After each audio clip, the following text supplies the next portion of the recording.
አልነበረም ወይ እንዴትስ በተጠረጠረ ነው ወደ መኝታ ክላስ ልትመጪ የቻልሽው ተመለሺ እያለች ቅድስትን ስትታገላትም ብሩክም አንቺ ታዲያ ምንም ነገር ከሌለ ለምን ያስደነግጥሻል ብሎ ለወይዘሮ ማህሌት ይነግራታል ወይዘሮ ማህሌትም ምግብ ቀርቦ እንዴት ከምግብ ላይ ተነስተህ ወደኔ ትመጣለህ ተመለስ ምንም ነገር የለም ምግቡን ተቀመጡና ብሎ አለች ብሩክና ያቺ ተንኮለኛዋ በተኙበት ቁም ሳጥን ውስጥ ተደብቆ ላብ ያጠለቀው አቶ ሞገስም ብሩክ በተኛበት ውጣ እያለች ምንም ነገር አልተሳካልኝም ፈጣሪ ያቀድኩት ነገር አይሳካልኝም የጨበጥኩትም ነገር አይያዝልኝም እያለች ውጣ እያለችው በሩን ከፍቶ በቀስታ ወጥቷል ያቺም የቤት ሰራተኛዋ በሩን ድምጽ ስትሰማ ጋሼ ከዚህ ቤት የወጣ ሰው አለ አለች አቶ ብሩክም ምን ተፈጥሮ ነው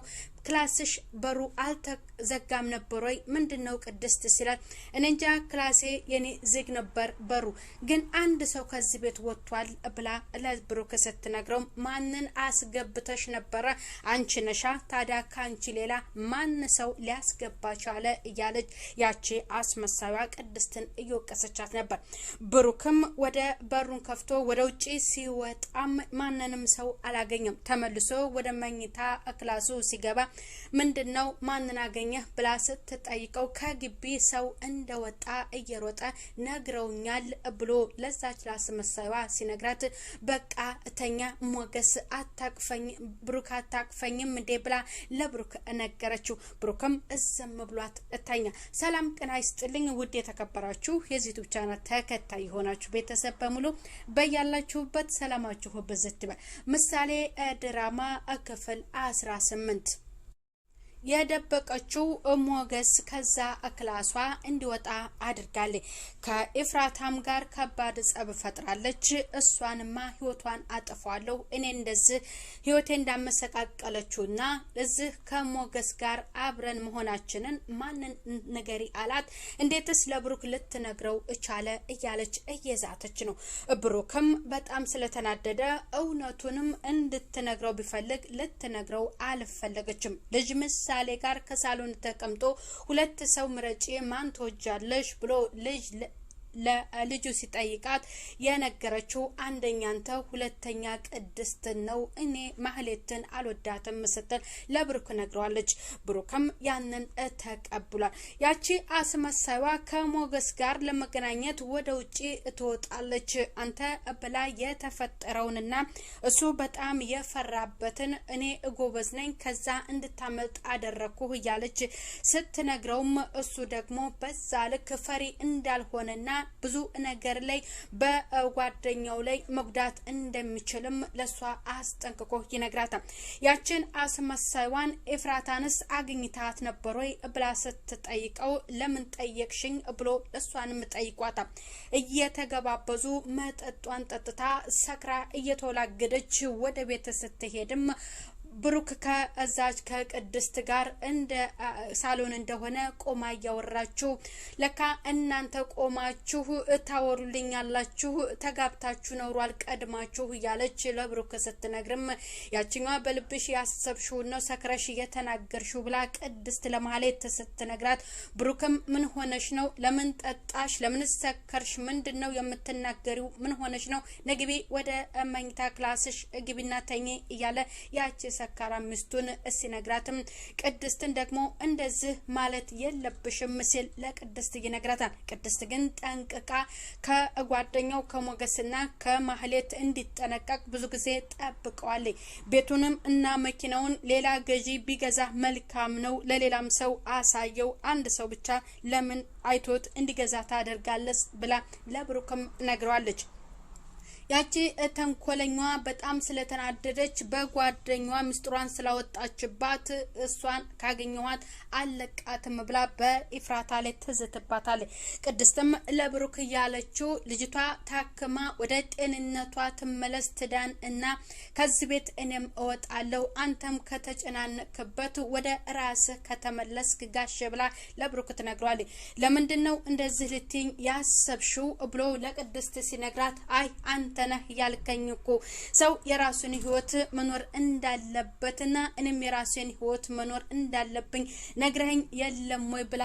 ለብሩክ ነግሯለች። ለማንኛውም ልጅቷ ጤንነቷ ላይ ሳትሆንና ብሩክ ያሰበው ሳይሳካለት ቅድስትም ከቤት እንድትወጣ አልፈለገም።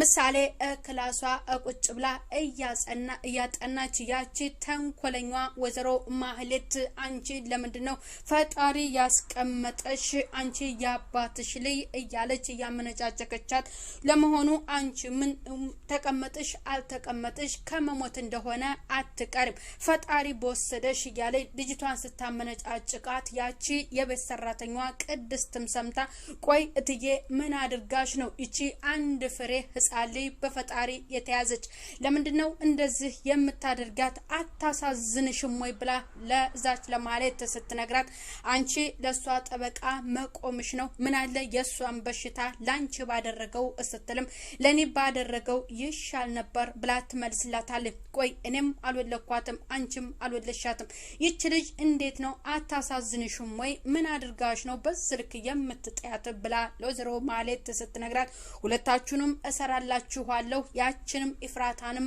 አለቃትም ብላ በጣም ትዝትባቸዋለች።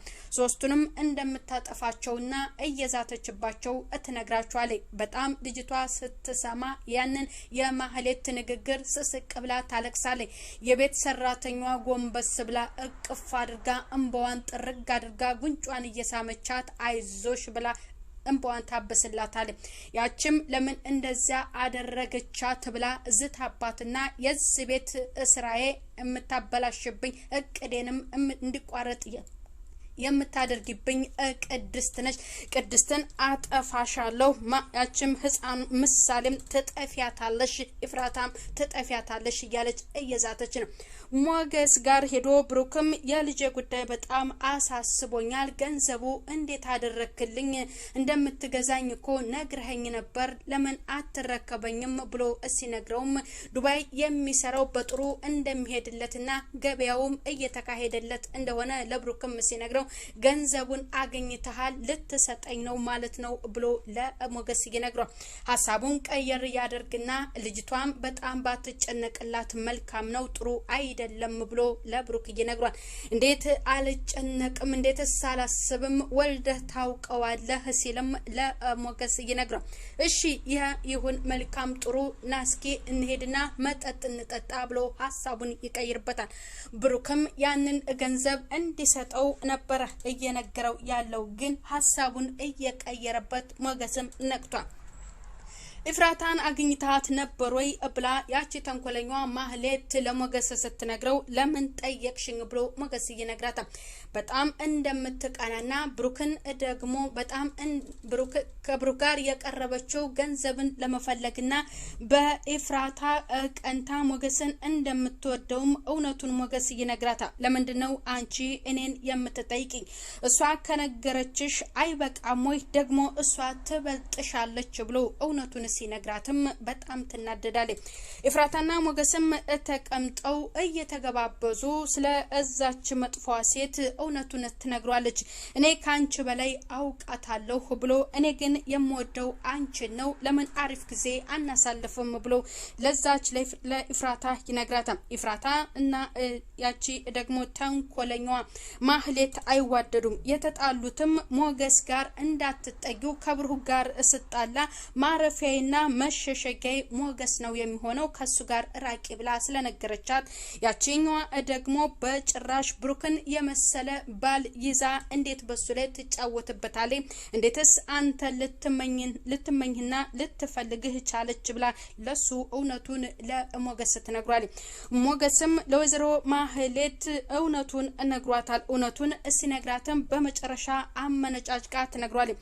የልጁ ህይወት በእጅ ላይ ነው ነው ያለው እኔ ካልሰጠሁት ልጅቷ አትድንም ብሎ ለማህሌት ይነግራታል።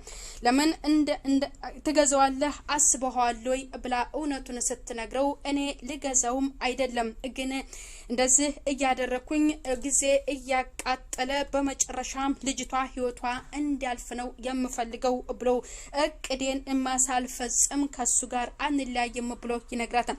ልጅቷም ብትሞት ቢያዝን ትንሽ ቀን ነው ባለቤቱም እንደሞተች ትንሽ ቀን አዝኖ ነው አንቺን ያገባሽ ልክ እንደሷም ልጅቷ ስትሞት ይረሳል እያለ ለዛች ለተንኮለኛ ለወይዘሮ ማህሌት ይነግራታል። በዛም እሷ ደስ ብሏት የደስታዋን እውነቱን ለመናገርና ወደ ሞገስ ጋር ሄዳ ስታወራ ስለ ኤፍራታ ስታነሳበት እሱ ደግሞ አንቺን ትበልጥሻለች ብሎ እውነቱን ሲነግራትም ብሩክም ሞገስ ያላት አውቆብናል ሲላት እውነቱን በጣም ትነግራለች። ቆይ አንተ ቤቱን ልትገዛው አስበህ ነው ወይ ምን ብለህ አስበህ ነው እንደዚያ ሊል የቻለው ስትል ትነግራለች። በቃ እሱ ነቅቶብናል በልቤ ያሰብኩትን አድርገው እንደሆነ ብሎ አለኝ ብሎ ለዛች ለአስመሳይዋ ይነግራታል። ወደ ቤት ትመለስና እየዛተች ኤፍራታንማ እገላታለሁ አገዛ ቤቷ ሄጄ ነገ ሲጥ አድርጌ ነው የማንቃት እያለች እየዛተች የቤት ሰራተኛዋን ጠርታት ነይ በሩን እክፈቺ ስራሽ አይደለም ወይ አለቻት። ቅድስትም ስራ ይዤ ነበር ይቅርታ አልሰማውሽም ብላ በሩን የቆረቆረችው ያቺ የተዛተባት ኤፍራታ ነበረች። ኤፍራታም በሩ ሲከፈትላት ገባች። የተዘጋጀልሽን አላወቅሽ አለቻት። ቅድስት አንቺ ምን አይነት ድፍረት ብትደፍሪኝ ነው ወደ ቤቴ የመጣሹ ብላ ስትዝት የዛሬው ክፍል ያልቃል ማለት ነው። ሞገስም እውነቱን እንግዲህ ለብሩክ እንደሚገዛ